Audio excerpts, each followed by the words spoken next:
Hello, today we will have an introduction to the topic of scaling up. Our class plan is to start with a definition, then talk about the different types of scaling up, then talk about the pathways to scale, and finally talk about why this doesn't matter, why is scaling up so important. So let's start with the conceptual evolution of scaling up. It's a relatively new concept in economics. It only started in 1995 with a seminal paper by Peter Uven, which is still quoted today in the literature about scaling up. In that paper, Uven spoke about quantitative and functional dimensions of scaling up to different countries, scaling up to different functions.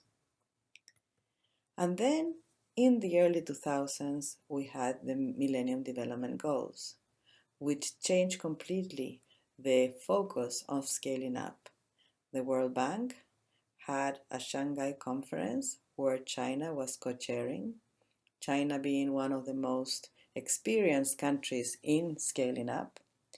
And in the conference, many experiences were shared around the world about the best programs for poverty alleviation, including community-based participation and programs such as conditional cash transfers. The idea is that people would hear these different experiences and then scale them up in their country.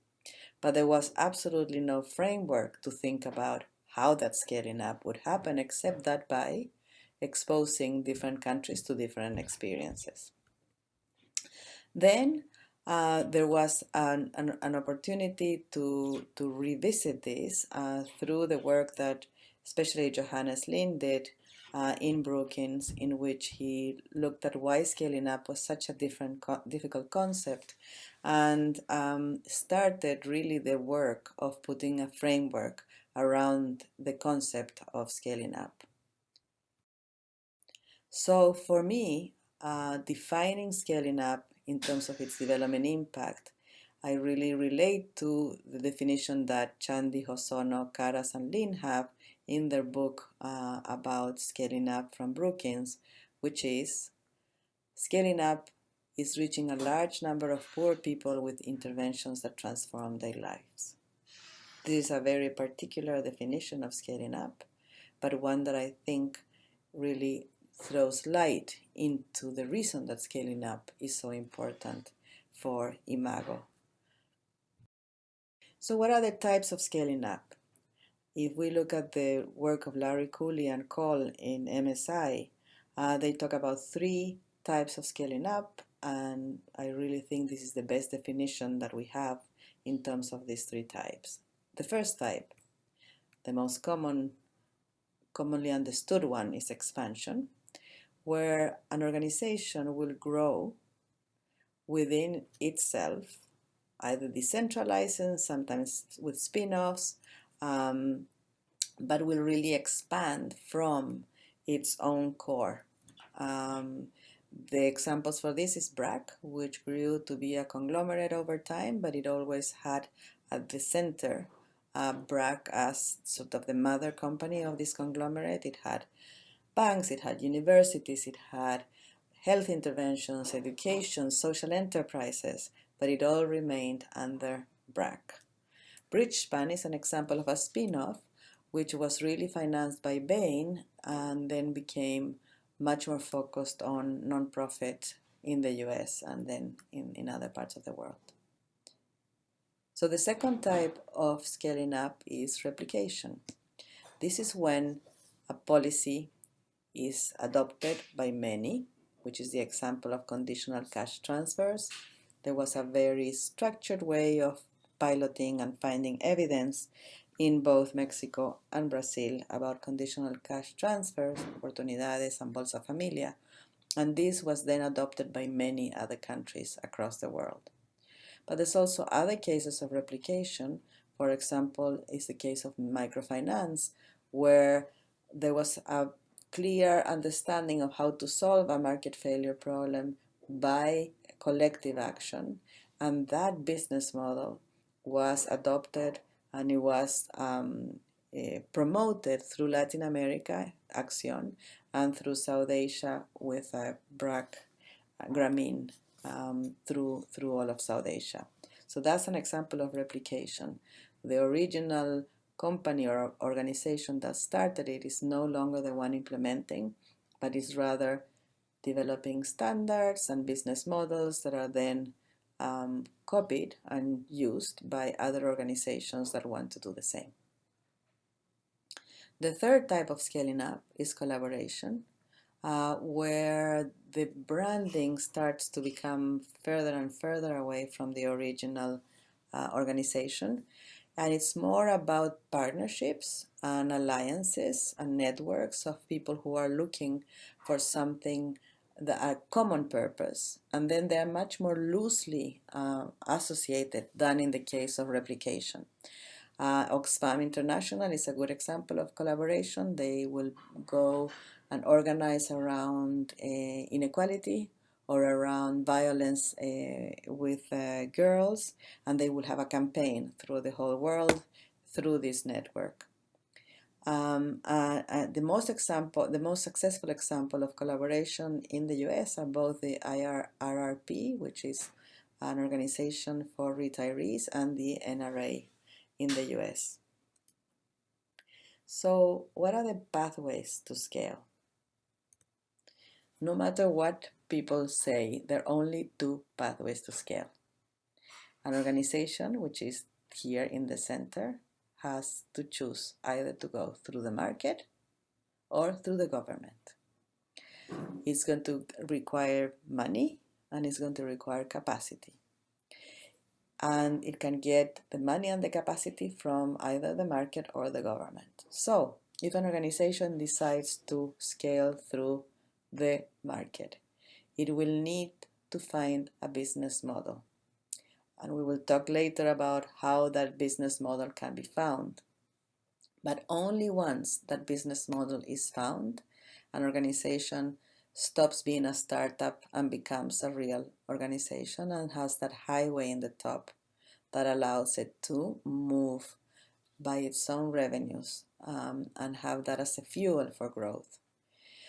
An organization in the market is also going to be needing a value chain that has all the elements that it needs in order to be able to go through that highway. And we will talk later about how that value chain is full of breaks and failures and market failures when we talk about developing countries or we talk about the base of the pyramid.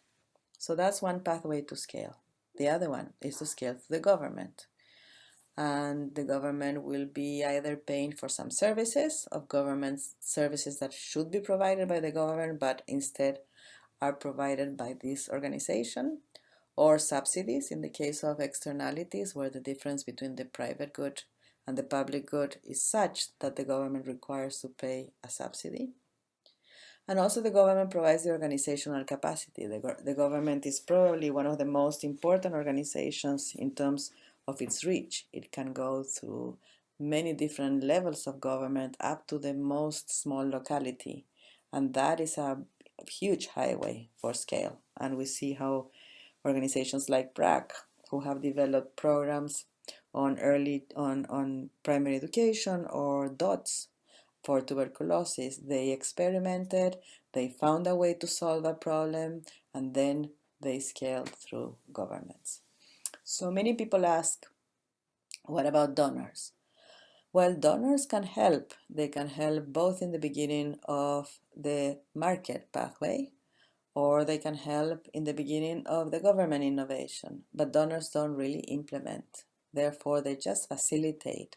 But the real pathway to massive scale is going to be either through market or through government. Determining which is the pathway to scale is very important for our organization. Why? Because that will determine what is the sustainable funding model that the organization is going to be looking for. Is it going to be looking for impact investors who will look for market returns? Or is it going to be looking for government payment for services? Those are very two different routes, and they imply very different visions of what the funding requirements will be. So, those two pathways are filled with roadblocks. Why? First of all, the private sector is the best one at scaling, but it's not really interested in the poor. Why? Because the poor don't have the capacity to pay. Therefore, the markets are not going to be deep enough or broad enough for the private sector to really be interested in scaling. The governments have weak capacity, and usually large organizations find it difficult to innovate, test, fail quickly, continue to innovate, iterate, and then eventually scale. And at the core of the donor models is the issue of scaling up, but donors, as I mentioned, don't implement. Scaling up involves transformational change, and that's why it is such a difficult topic. It's difficult to plan ahead when you don't know exactly what the time frame is going to be involved or what are the different outcomes that you're going to have. It's very important to have an intermediation role where an organization A is pre-scale and organization B is post-scale. They are two very different organizations, and getting from organization A to organization B requires an intermediation role which is outside of the organization, which can actually cut through the many different interest groups and really help that organization to do the internal transformation it needs to reach a different scale. And cost-benefit analysis is not always useful because your cost curves are changing as you scale. So it's a very dynamic process, and that's why it's difficult to think about scaling up, and it's difficult to scale. It is a process challenge, not one single constraint. There's design, there's distribution, looking for supply chain, financing, pricing, and experimenting around that, payment, sales. So it's a whole chain that needs to be discovered. And as Johannes Lind says in the book, the Brookings books about scaling up, little is understood about how to design scalable projects and how to get there. So why does scaling up matter? It matters because there's so many unmet needs at the base of the pyramid. There are huge gaps in the delivery of basic services. There are huge constraints in terms of access, affordability, awareness, acceptability. And the gaps are really huge in terms of numbers, so large that the government alone will not be able to meet all these gaps. We know that there are 1 billion people who cannot obtain the health services needed. 2.5 billion people don't have access to quality sanitation. 780,000 adults don't have reading and writing skills. 1.2 billion people don't have access to electricity. 2.5 billion adults are unbanked. So the gaps are huge, the challenge is enormous, and scale is part of the way to solve this problem. To solve a problem which has to do with the missing middle in development, where we have governments and donors and private sector who know how to do many things well, but who find it difficult for some what we call these wicked development problems to really be resolved when the challenge is not a technical challenge, but it's an adaptive challenge that requires behavioral change and innovation. On the other hand, at the base of this pyramid, there's social entrepreneurs, there are NGOs who are innovating, who are able to bring about these mental shifts and these changes in behavior at the base of the pyramid. But unfortunately, except for BRAC, none of these have been really able to scale in a way that they fill that middle and they connect the top of this triangle with the bottom of it. And that is the question of scale.